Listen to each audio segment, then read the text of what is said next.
Je crois qu'effectivement, et nous en faisions de même d'ailleurs dans les années précédentes, s'il y a bien un jour où on peut se rappeler de ce qu'a fait Jean Jaurès pour le monde ouvrier, c'est bien la date du 1er mai. Je rappelle que le 1er mai est avant toute chose une journée de solidarité du peuple ouvrier, du monde entier. Et je crois que c'est l'occasion effectivement d'honorer la mémoire de Jean Jaurès qui a tant fait pour le peuple ouvrier effectivement à cette époque-là. Ça prend d'autant plus d'ampleur que cette année, vous le savez, c'est le 100e anniversaire de la mort de Jean Jaurès. Et à cette occasion d'ailleurs, l'Union départementale, mais je vous le dirai tout à l'heure, je vous le rappellerai tout à l'heure au meeting, organise un colloque sur Jean Jaurès avec la présence de Rémi Pêche. Et par la suite, nous aurons aussi l'occasion d'inaugurer notre salle de réunion à l'Union départementale sous le nom de Léon Jouot, qui a été lui aussi fidèlement associé à l'action de Jean Jaurès à l'époque. Voilà, mais ça je vous le rappellerai tout à l'heure au niveau du meeting. Je vais prendre quand même mes lunettes parce que ça mes yeux c'est un peu difficile. Aujourd'hui, jeudi 1er mai, l'Union départementale Force ouvrière de la Haute-Garonne rend hommage à Jean Jaurès. Jean Jaurès fut toujours aux côtés de la classe ouvrière. Dans son célèbre discours à la jeunesse, prononcé devant les élèves du lycée d'Albi le 30 juillet 1903, il fait l'éloge de la République, du suffrage universel, de la démocratie. Il entrevoit une société plus juste et meilleure, où la solidarité fait place aux égoïsmes. Il y trace des perspectives d'un avenir de modernité où liberté, égalité, justice ne seront pas de vains mots. Il y décline le mot courage, dont on retiendra cette phrase que nous avons fait nôtre. Le courage, c'est de chercher la vérité et de la dire. Jean Jaurès restera dans nos mémoires comme l'ardent défenseur de la classe ouvrière. Il se range aux côtés des grévistes durant les grandes grèves de 1892 à Carmaux. Jean Jaurès soutiendra et fera adopter les premières lois sur la protection sociale et sur la durée du travail, relayant et concrétisant ainsi les revendications syndicales. Ce pacifisme pour lequel Jean Jaurès se battra, il le paiera de sa vie. Le 31 juillet 1914, il fut assassiné par un extrémiste de droite. Le jour des obsèques de Jean Jaurès, le 4 août 1914, Léon Jouot, secrétaire général de la Confédération générale du travail et futur président de la CGT Force ouvrière, prononcera l'éloge du martyr Jean Jaurès. Son action intellectuelle a engendré notre action virile. Elle la traduisait lumineusement dans les grands débats oratoires que soulevaient dans les pays les programmes sociaux. C'est avec lui que nous avons toujours communié. Jaurès était notre pensée, notre doctrine vivante. C'est dans son image, c'est dans son souvenir que nous puiserons nos forces dans l'avenir. Aujourd'hui encore, Jean Jaurès, apôtre de la paix, est toujours présent dans nos mémoires. Et nous associons aujourd'hui le grand homme à la mémoire de Léon Jouot, qui fut, je le rappelle, en 1951, prix Nobel de la paix. Voilà mes camarades.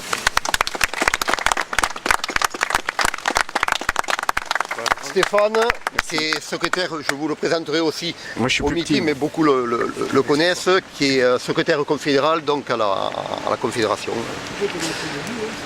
Oui, merci Jo me dit que je peux me mettre debout. Mais mes chers camarades, bonjour. Mes chers camarades, chers amis, bonjour à tous.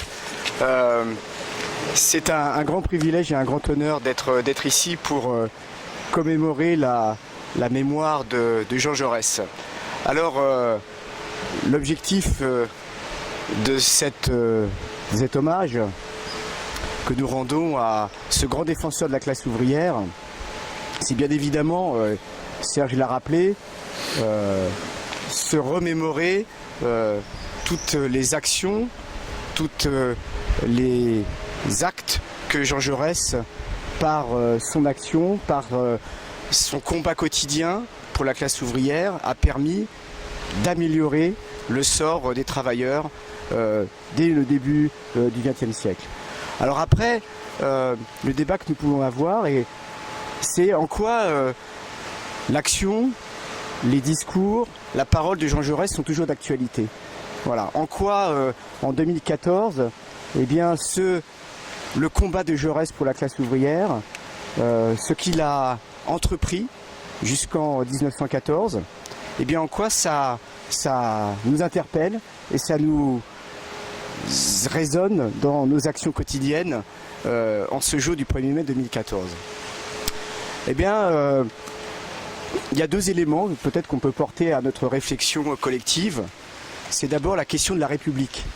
Jaurès est né en 1859 sous le Second Empire et c'est un ardent défenseur de la République naissante contre le retour de l'obscurantisme monarchiste.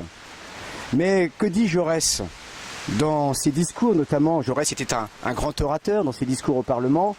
Jaurès dit la République sociale, elle n'est pas encore là, elle n'est pas encore faite. Il y a la République, c'est l'honneur des révolutionnaires qui se perpétue avec la Troisième République, mais c'est une République qui est incomplète.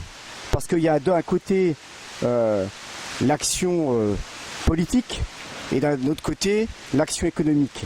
Et on ne peut pas avoir une République sociale si on laisse de côté la classe ouvrière. C'est ce que dit Jaurès tout le temps dans ses discours et dans son action. Et pour Jaurès, la classe ouvrière, l'émancipation de la classe ouvrière et ce qui est le ferment de la République, c'est la question éducative. Serge l'a rappelé, Jaurès a été normalien, grand intellectuel, mais aussi maître d'école, professeur. Et pour lui, l'émancipation de la classe ouvrière, ça passe par la question de l'éducation, qui n'est pas une éducation spécialisée. C'est la logique de l'émancipation de l'homme. Il dit la classe ouvrière, si elle veut s'émanciper, doit s'éduquer. Et on retrouve en ça parfois l'action et les discours d'un grand syndicaliste qui était Fernand Pelloutier, qui a été le créateur des bourses du travail, pour qui l'éducation économique, l'éducation sociale de la classe ouvrière lui permettra l'émancipation. Et donc pour Jaurès, la question de la République ne peut pas être complète s'il n'y a pas la question de l'éducation qui amène à la République sociale. Et je vous rappelle, mes chers camarades, que lors de notre dernier congrès en 2011 à Montpellier, nous avions mis au cœur de notre action la question de la République sociale. Et donc, ce discours de Jaurès du début du XXe siècle, il est toujours d'actualité. Deuxième point qui entre en résonance avec ce que nous connaissons aujourd'hui, c'est les questions de la crise, la question de la crise économique. Si on regarde les discours de Jaurès ou ce qui se passe à la fin du XIXe siècle, il y a un grand débat qui a lieu sur la question du protectionnisme. Est-ce qu'on doit protéger nos frontières? Est-ce qu'on doit aller vers le libre-échange?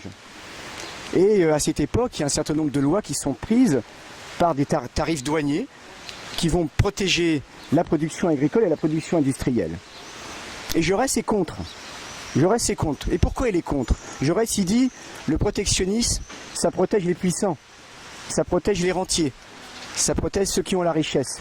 Mais le libre-échange, ce que certains prônent à l'époque, alors même avant Napoléon III prenait le libre-échange, c'est aussi la forme internationale de l'anarchie économique, et donc ça favorise aussi les puissances de l'argent. Et là où le discours de Jaurès rentre en résonance avec ce que nous disons, Force ouvrière, c'est que dit Jaurès? Il dit le vrai débat sur la question économique, et donc de l'émancipation de la classe ouvrière, c'est le débat de l'impôt juste et redistributif, c'est la question fiscale. Et dans les discours au Parlement que Jaurès fait notamment en 1890 et 1891, il dit le vrai débat que nous devons avoir au sein de la société française, c'est le débat de l'impôt juste et redistributif c'est la question de la redistribution de la propriété foncière. Et à Force ouvrière, que disons-nous depuis des années? C'est que le débat que nous portons, c'est bien le débat de la grande question de la réforme fiscale pour le retour à un impôt juste, redistributif. Oui, l'impôt a un rôle, il permet aux services publics de fonctionner, mais c'est aussi un gage et un élément de la redistribution sociale. Et donc les discours, on en aurait plein d'autres, les discours de Jaurès, son action, eh bien, pour nous, à Force ouvrière, elle nous semble toujours d'actualité, et c'est pour ça que nous honorons aujourd'hui cette parole qui est toujours vivante et qui doit imprégner notre action quotidienne et l'action, je pense, des générations futures. Voilà, mes chers camarades, les quelques mots que je souhaitais apporter en mémoire au 100e anniversaire de la mort de Jean Jaurès. Merci à tous. Bravo.